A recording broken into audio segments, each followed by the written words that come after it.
Daytime with Aston Avery. Steven is with me. So, Steven, you're going to be introducing our next guest. Now, we're talking about working out and fitness. Well, our next guest is not only a brilliant example of fitness and all that goes with it, he's also an osteopath. I don't know if you know what an osteopath is, but he lectures on it and has written books about it. It's Giles Gyer. Hi, how are you? Hi, how you doing, guys? Happy New Year, happy Christmas. Hope you're okay. Happy New Year, Giles. That has to be said there. First off, how was your Christmas? And did you have a traditional one or a healthy Christmas lunch, as they say?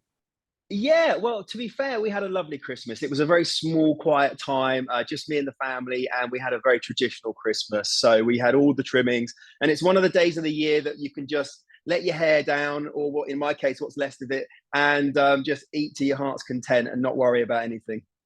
So you didn't have a vegan Christmas or anything like that? No. Not in my household. Not in my household. Listen, this is the time of year when everyone makes these resolutions. I'm going back to the gym. And as we know, only a small percentage go past February. How would you say to someone, look, here's how to keep going at it? Well, so you're telling me that 6-minute abs doesn't work, yeah?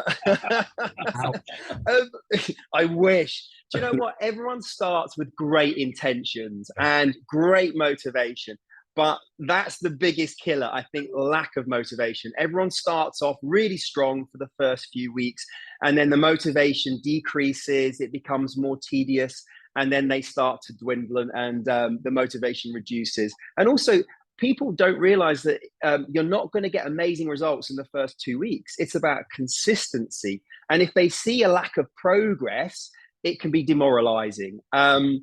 So what I tend to say to my patients, it's about small, consistent changes, and just to be consistent, not to try to blitz the gym. If you can get in there for 15 minutes a couple of times a week to start with, that's fantastic.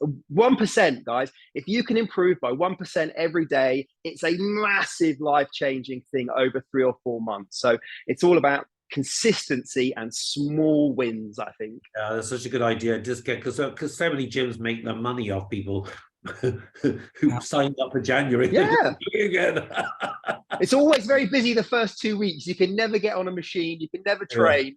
But it always quietens down towards the end of January. So like I always say, just go in, have an idea, realistic goals. And the key is to enjoy it as well. If you start the gym and you're not enjoying it, then you're not going to carry on. So whether it's exercise, weight training, tennis, swimming, find something that you enjoy because you're more likely to stick with it. That's the key. Enjoy it.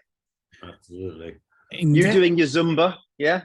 Steve? No, Aston's the Zumba specialist. He's a really good Zumba or twerking, whichever works for you. Pineapple Dance Studio. Not twerk. Yeah, he's a really good dancer. He did an incredible dance to the Harry Potters I just went to see, and it was really amazing. It was a geo dance and very athletic, I have to say. I was very impressed. Do you know what? Dancing is incredibly hard. I'm sure you can burn a few calories on the dance floor. Yeah. You can. That's as simple as that, or even on stage. But this being said here, Giles, as well, a lot of people, they sit at computers, especially those that work in offices as well, all day, and they end up having what they call back and neck problems here. So what is a sensible way to avoid this? Well, do you know what? I think COVID was a big thing. Everyone started working from home.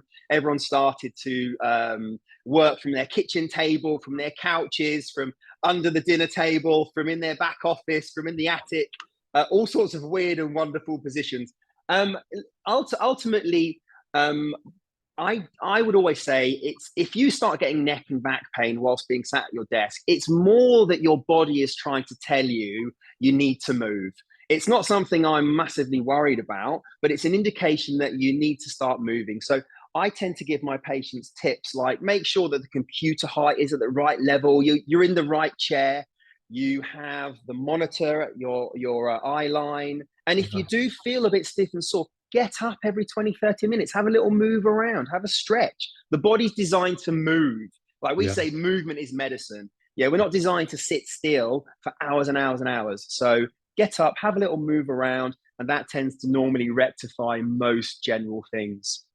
You know, an osteopath's not something that everyone thinks of it going to in the UK anyway. It's not high on the list, but who should go to an osteopath and why go to an osteopath? Well, I mean, it's very difficult. I get asked a lot of the times, what's the difference between an osteopath, a chiropractor, and a physiotherapist? I would always say that osteopaths are just much better looking.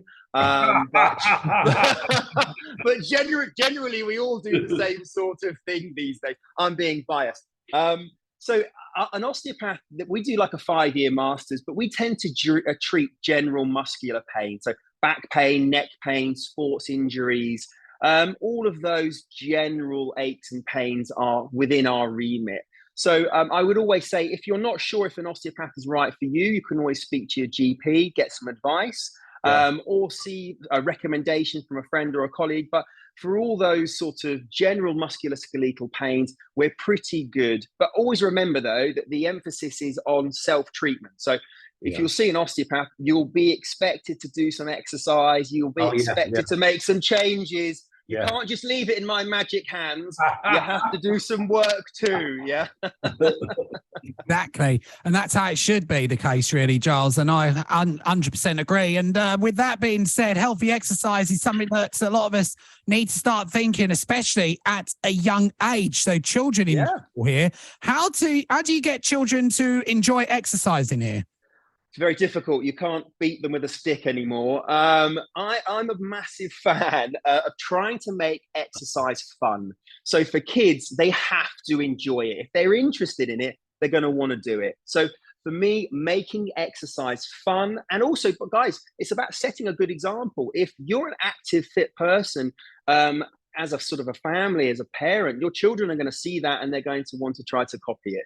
So setting a good example, encouraging team sports. You know, there's loads of activities that kids can get involved in: football, hockey, swimming, loads of team sports that can help not just with the fitness, but with confidence and team building, and trying to make it part of their daily routine, make it not a chore, and praise their efforts. So it's really important. That's a really important thing. Praise and motivation, encouragement, and finding something that the child enjoys is crucial. So when I was a kid, I used to play rugby, and I didn't really like the cold and the mud, and I was dragged there, and it was a real chore. But when I did find a sport, I really liked swimming. I loved going, and I did it all the time. So making it fun, no matter what it is, fantastic, brilliant stuff. Yeah, so kind of same kind of question. How do you get kids away from eating sugary snacks and eating healthily?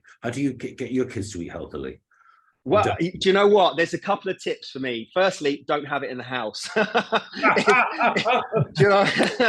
If they can't get it, they won't have it. So I tend to do things like I won't buy sugary snacks and sweets if I can avoid it. We'll have a few little treats that are hidden away. I'll try and also lead by example. So I don't tend to eat sweets myself, and I try to avoid really bad foods, sugary foods. Offering lots of healthy alternatives. Social media is fantastic for seeing variations on what you can give your kids instead of the quick fix. So there's loads of options online. And remember, I try to make sure that I reward and encourage my children, but I don't encourage them with sweets. So, if they're going to do something well, I'll encourage them with a trip, an activity, something that they will enjoy, rather than just giving them a sweet. I always remember I had a colleague who was a personal trainer, and if one of his clients hit a personal best, he'd give him a sweet as a reward, which was a bit of which I always thought was a bit funny. But maybe he was keeping them forever in the loop, And do you know what also I would say about anything? Exercise, nutrition, the best thing you can do is educate yourself. The more you learn, the more you'll realize that, these things have a long-term impact. And educated kids are not stupid. If you educate them about healthy options, it's a great way to get them involved in understanding nutrition, understanding exercise, and trying to get it into their routine from a young age. Absolutely. Now, another thing as well here, there, Giles, as well, is obviously drink comes into play as well. So Yeah. go down to the pub and have a pint there. Do you do that yourself on the quiet?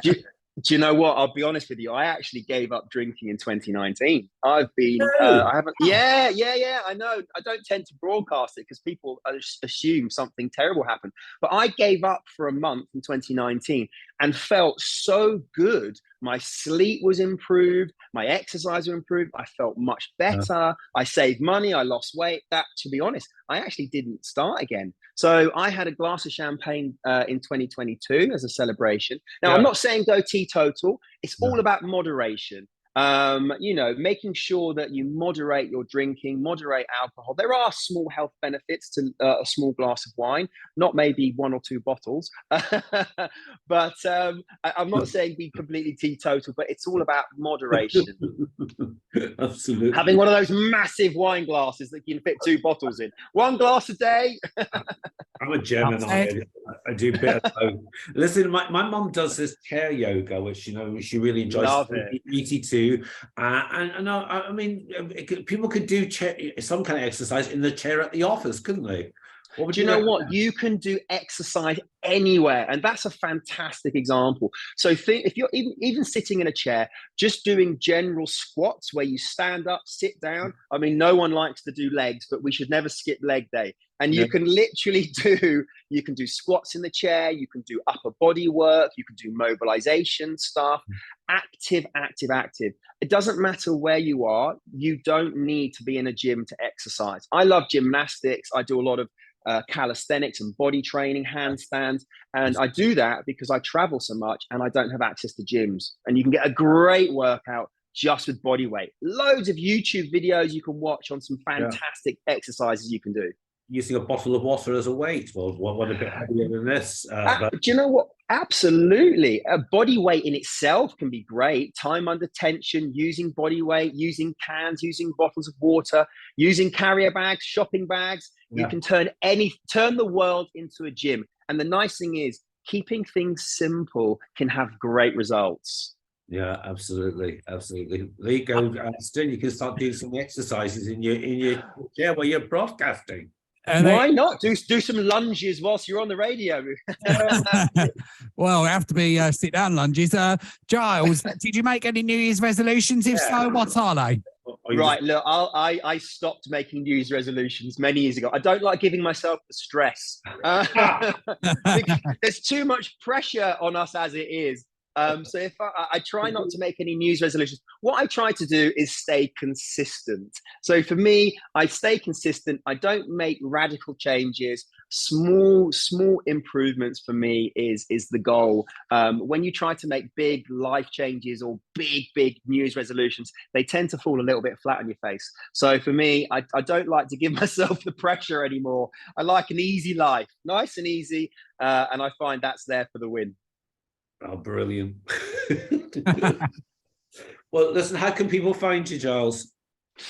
Hanging around South London, but you can just street corners. No, you can find me on social media, OMT Training, or on our website, or you can just Google me, Giles Gyer, on Google, and my little smiley face will pop up.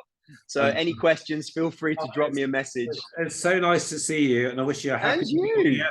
And I'll hopefully see more of you this year. Definitely. Have a great year, guys. Don't work too hard. Thank you for coming on today, Giles. Bye. No worries. Take care, guys. Bye-bye. Bye.